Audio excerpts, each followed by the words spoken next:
Hi friends, ಇವತ್ತಿನ ವಿಡಿಯೋದಲ್ಲಿ ಕುರ್ತಿನಲ್ಲಿ front packet ಹೇಗೆ ಅಟ್ಯಾಚ್ ಮಾಡೋದು ಅಂತ ಹೇಳ್ಕೊಡ್ತಾ ಇದ್ದೀನಿ. ಫುಲ್ ವಿಡಿಯೋ ನೋಡೋದನ್ನು ಮರಿಬೇಡಿ. ಪಾಕೆಟ್ ಮಾಡೋ ಪ್ರೊಸೆಸನ್ನು ನೋಡೋಣ. 5 ಇಂಚ್ ಅಗಲ ಮತ್ತು 8 ಇಂಚದು ಉದ್ದ. ಇದರಲ್ಲಿ 5 ಇಂಚ್ ಅಂದರೆ ಕೈಯನ್ನು ಒಳಗೆ ಹಾಕೋದಕ್ಕೋಸ್ಕರ ಗ್ಯಾಪ್ ಬೇಕು. ಈ ರೀತಿ ಸೈಡ್ ಕಾರ್ನರ್ಸ್ನ ಮೊದಲು ಸ್ಟಿಚ್ ಮಾಡೋಣ. ಕ್ಯಾನ್ವಾಸ್ ಪೇಪರ್ನ ಆಲ್ರೆಡಿ ಅಟ್ಯಾಚ್ ಮಾಡಿರೋಂಥದ್ದು ಮೇನ್ ಫ್ಯಾಬ್ರಿಕ್ಕಿಗೆ.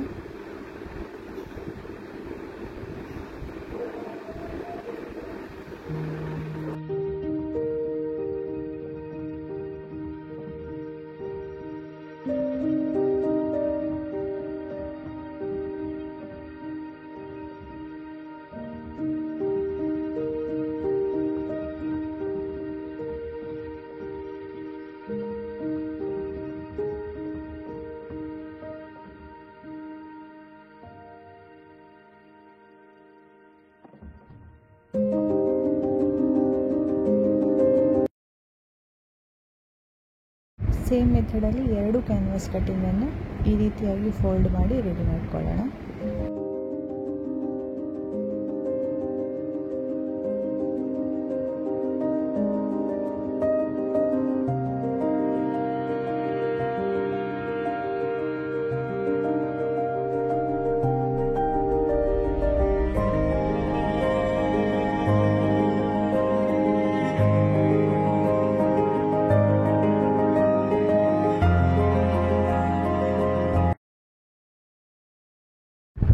ಇದನ್ನು ಫೋಲ್ಡ್ ಮಾಡಿ ಪ್ರೆಸ್ ಮಾಡಿ ಇಟ್ಕೊಂಡಿದ್ದೀನಿ. ಈ ರೀತಿ ಮಿಡಲಲ್ಲಿ ಫೋಲ್ಡ್ ಮಾಡಿ ಪ್ರೆಸ್ ಮಾಡಿರೋಂಥದ್ದು ಐರನ್ ಪ್ರೆಸ್.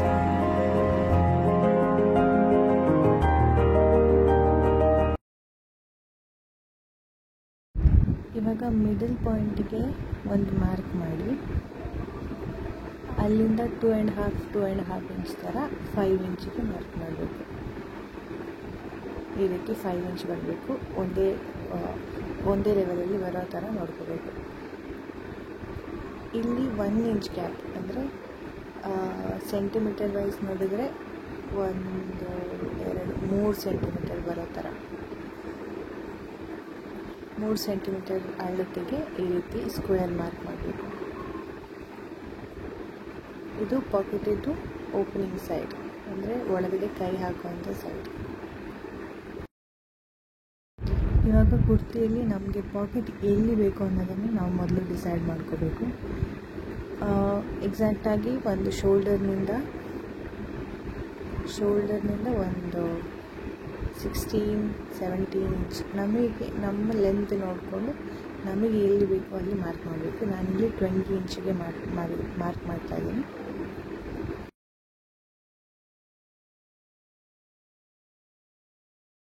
ಇದರಲ್ಲೂ ಕೂಡ ಹಾಗೆಯೇ ಮಿಡಲ್ ಪಾಯಿಂಟ್ನಿಂದ ಎಕ್ಸಾಕ್ಟಾಗಿ ಯಾವ ಪೋರ್ಷನಲ್ಲಿ ನಮಗೆ ಪಾಕೆಟ್ ಬೇಕು ಅಲ್ಲಿಗೆ ಕರೆಕ್ಟಾಗಿ ಮಾರ್ಕ್ ಮಾಡ್ಕೋಬೇಕು. ಒಂದು 3 ಇಂಚ್ ಗ್ಯಾಪ್ನ ಇಟ್ಟು ಮಾರ್ಕ್ ಮಾಡ್ತಾ ಇದ್ದೇನೆ. 2 ಸೈಡಲ್ಲಿ ಕೂಡ 3 ಇಂಚ್ ಈ ರೀತಿ ಮಾರ್ಕ್ ಮಾಡಬೇಕು. ಅಲ್ಲಿಂದ 5 ಇಂಚ್ ಗ್ಯಾಪ್, ಅದೇ ನಾವು ಆಲ್ರೆಡಿ ಪ್ಯಾಚ್ ವರ್ಕಿಗೆ ಯೂಸ್ ಮಾಡಿ ಕ್ಯಾನ್ವಾಸ್ನಲ್ಲಿ ಮಾಡಿರೋಂಥ ಮಾರ್ಕಿಂಗ್ ಇದೆಲ್ಲ 5 ಇಂಚಿದು, ಅದನ್ನು ಇದರಲ್ಲಿ ಅಟ್ಯಾಚ್ ಮಾಡಲಿಕ್ಕೋಸ್ಕರ 5 ಇಂಚಿದು ಮಾರ್ಕಿಂಗ್ ಮಾಡ್ತೀವಿ. ಸೊ ಇವಾಗ ನಾವಿದನ್ನು ಈ ರೀತಿ ಸ್ಟ್ರೈಟಾಗಿ ಅಟ್ಯಾಚ್ ಮಾಡಬೇಕು. ಮೊದಲು ಸೇಫ್ಟಿ ಪಿನ್ನಲ್ಲಿ ಅಥವಾ ಈ ಥರ ಗುಂಡು ಸೂಜಿಯಲ್ಲಿ ಅಟ್ಯಾಚ್ ಮಾಡಿ ನಂತರ ನಾವು ಅದಕ್ಕೆ ಸ್ಟಿಚ್ ಮಾಡಬೇಕು.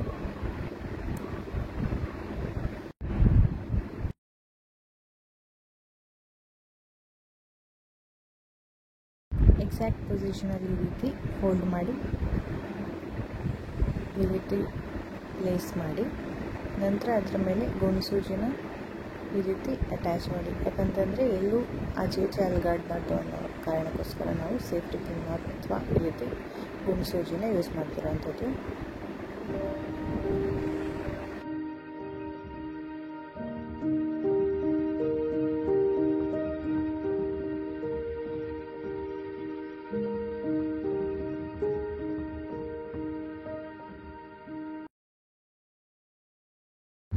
ಇವಾಗ ಎಕ್ಸಾಕ್ಟ್ ಮಾರ್ಕಿಂಗ್ನ ಮೇಲೆ ಸ್ಟಿಚ್ ಮಾಡ್ತಾ ಹೋಗಬೇಕು. ಈ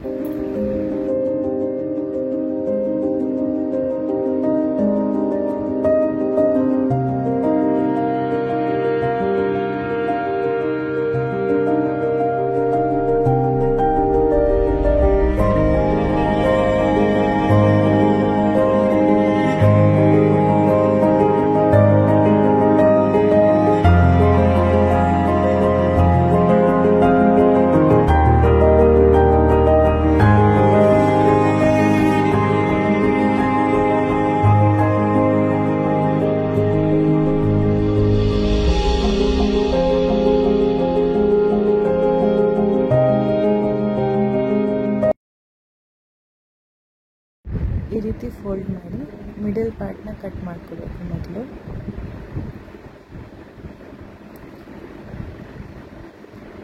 ನಂತರ ಸೈಡ್ ಎಡ್ಜಸ್ನ ಈ ರೀತಿ ಎಕ್ಸಾಕ್ಟಾಗಿ ಕಟ್ ಮಾಡಿ ಕಾರ್ನರ್ಸಿಗೆ ಕ್ರಾಸ್ ಕಟ್ ಮಾಡಬೇಕು.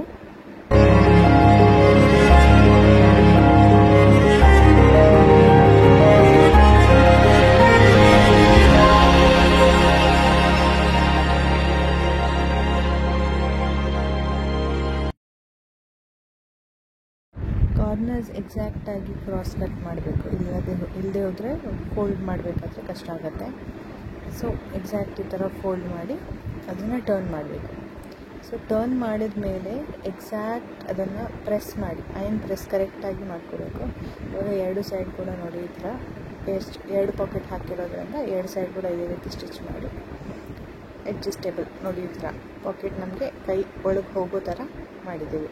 ಸೊ ಇವಾಗ ಇದನ್ನು ಐನ್ ಪ್ರೆಸ್ ಮಾಡೋಣ.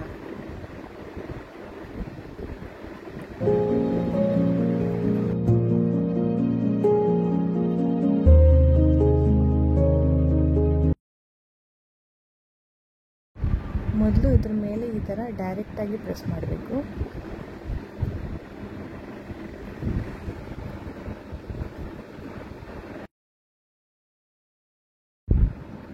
ಇವಾಗ ಒಂದು ಸೈಡ್ ಫೋಲ್ಡನ್ನು ಈ ರೀತಿ ಡಬಲ್ ಫೋಲ್ಡ್ ಮಾಡಿ ಅದ್ರ ಮೇಲೆ ಒಮ್ಮೆ ಪ್ರೆಸ್ ಮಾಡಿ,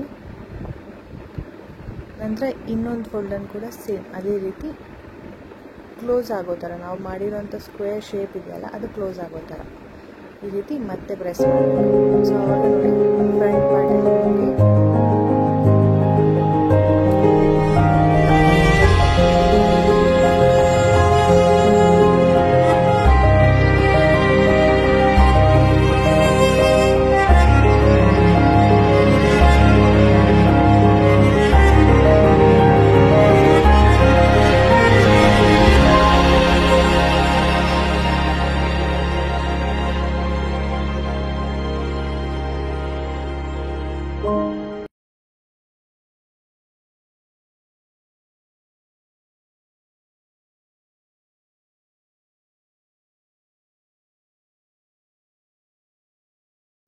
ನೋಡಿ ಈ ಥರ ಫ್ರಂಟ್ ಪಾರ್ಟ್ ಕವರ್ ಆಗುತ್ತೆ. ಆ ಸ್ಕ್ವೇರ್ ಇರೋವಂಥ ಪಾರ್ಟ್ ಇತ್ತಲ್ವ ಅದು ಕವರ್ ಆಗುತ್ತೆ ನಾವು ಫೋಲ್ಡ್ ಮಾಡಿ ಈ ರೀತಿ ಐನ್ ಪ್ರೆಸ್ ಮಾಡೋದ್ರಿಂದ. ಇವಾಗ ಒಂದು ಪ್ಲೇನ್ ಫ್ಯಾಬ್ರಿಕ್, ಅಂದರೆ ನಮಗೆ ಪಾಕೆಟ್ ಎಷ್ಟು ಉದ್ದ ಬೇಕು ಅಷ್ಟು ಉದ್ದದ ಫ್ಯಾಬ್ರಿಕ್ ತೊಗೋಬೇಕು. ಅದು ನಮಗೆ ಬಿಟ್ಟಿರೋವಂಥದ್ದು. ನಮಗೆ ಅಳತೆ ನೋಡಿಬಿಟ್ಟು ಪಾಕೆಟ್ ಎಷ್ಟು ಉದ್ದ ಬೇಕು. ನಾನಿಲ್ಲಿ ಫೋಲ್ಡ್ ಮಾಡಿ 10 ಇಂಚ್ ಅಂದರೆ ಟೋಟಲ್ 20 ಇಂಚಿದು ಫ್ಯಾಬ್ರಿಕ್ನ ಲೆಂತ್ ತೊಗೊಂಡಿದ್ದೀನಿ.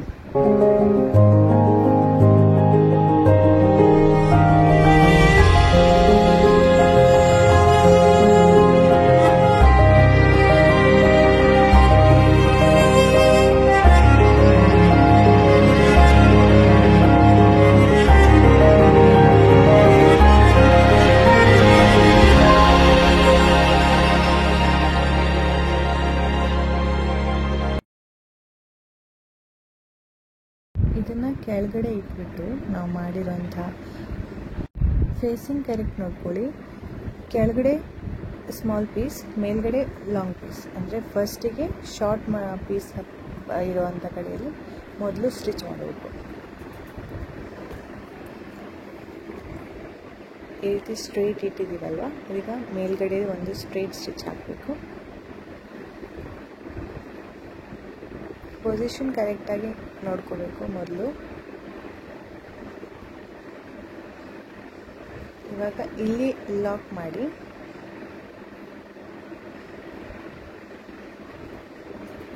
ಎಕ್ಸ್ಟ್ರಾ ಸ್ಟಿಚಸ್ ತೆಗೀರಿ. ಈ ರೀತಿ ಕೆಳಗಡೆ ಬಂದಿರುತ್ತಲ್ವ ಎಕ್ಸ್ಟ್ರಾ ಮಟೀರಿಯಲ್, ಇದನ್ನು ಫೋಲ್ಡ್ ಮಾಡಿ ಈ ರೀತಿ ಕೆಳಗಡೆ ದೂಡಬೇಕು. ಈ ರೀತಿ ಮೇಲ್ಗಡೆ ನಮಗೆ ಫೋಲ್ಡ್ ಮಾಡಿರ್ತೀವಲ್ವ, ಸೊ ಕೆಳಗಡೆ ಇರೋವಂಥ ಸ್ಟಿಚಸ್ಗೆ ಕೆಳಗಡೆ ಇರುವ ಎಡ್ಜಸ್ಸನ್ನು ಈ ರೀತಿ ಸ್ಟಿಚ್ ಮಾಡಬೇಕು.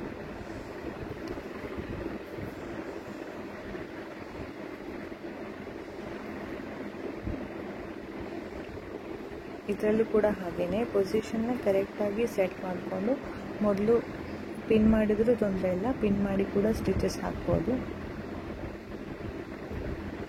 ಈ ರೀತಿ ಕೆಳಗಡೆ ಸ್ಟಿಚ್ ಹಾಕಬೇಕು.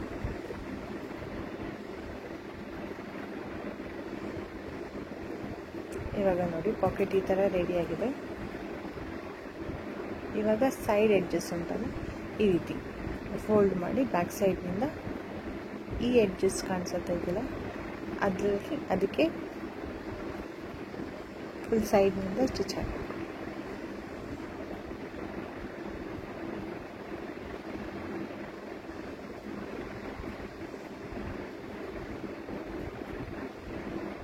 ಡಬಲ್ ಸ್ಟಿಚ್ ಹಾಕ್ತಾ ಇದ್ದೀನಿ.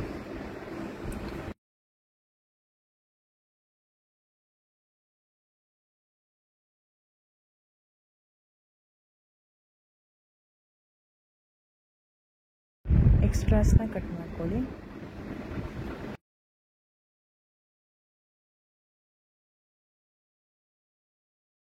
ಸೇಮ್ ಮೆಥಡಲ್ಲಿ ಇನ್ನೊಂದು ಸೈಡಲ್ಲಿ ಕೂಡ ಲಾಕ್ ಹಾಕೊಳ್ಳಿ.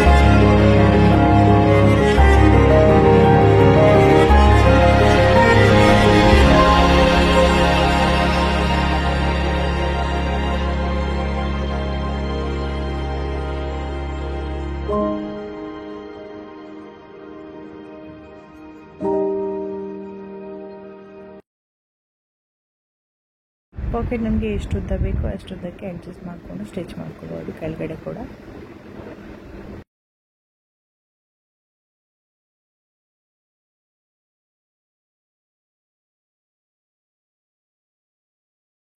ಇವಾಗ ಪಾಕೆಟ್ ರೆಡಿ ಆಗಿದೆ ನೋಡಿ, ಈ ಥರ.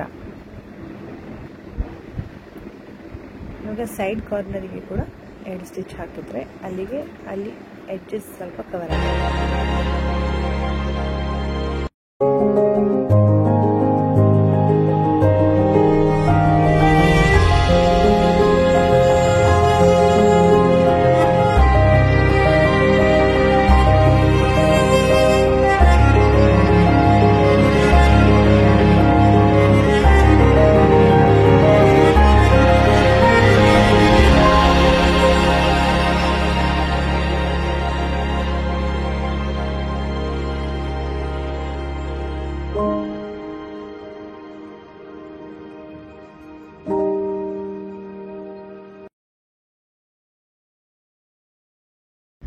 ಫೈನಲ್ ಆಗಿ ಬ್ಯಾಕ್ ಸೈಡಿಗೆ ಎಲ್ಲ ಕಡೆಯೂ ಇಂಟರ್ಲಾಕ್ ಅಥವಾ ಓವರ್ಲಾಕ್ ಮಾಡ್ಕೊಳ್ಳಿ, ನೀಟ್ ಫಿನಿಶಿಂಗೋಸ್ಕರ. ಆ್ಯಂಡ್ ಫೈನಲ್ ಈ ರೀತಿಯಾಗಿದೆ. ಆ್ಯಂಡ್ ಕುರ್ತಿ ಫೈನಲ್ ಲುಕ್ ನೋಡ್ಬೋದು, ಈ ರೀತಿಯಾಗಿ ಬಂದಿದೆ. ಇದೇ ರೀತಿ ಇನ್ನಷ್ಟು ವಿಡಿಯೋಸ್ಗೋಸ್ಕರ ಸಬ್ಸ್ಕ್ರೈಬ್ ಮಾಡೋದನ್ನು ಮರಿಬೇಡಿ. Thanks for watching this video.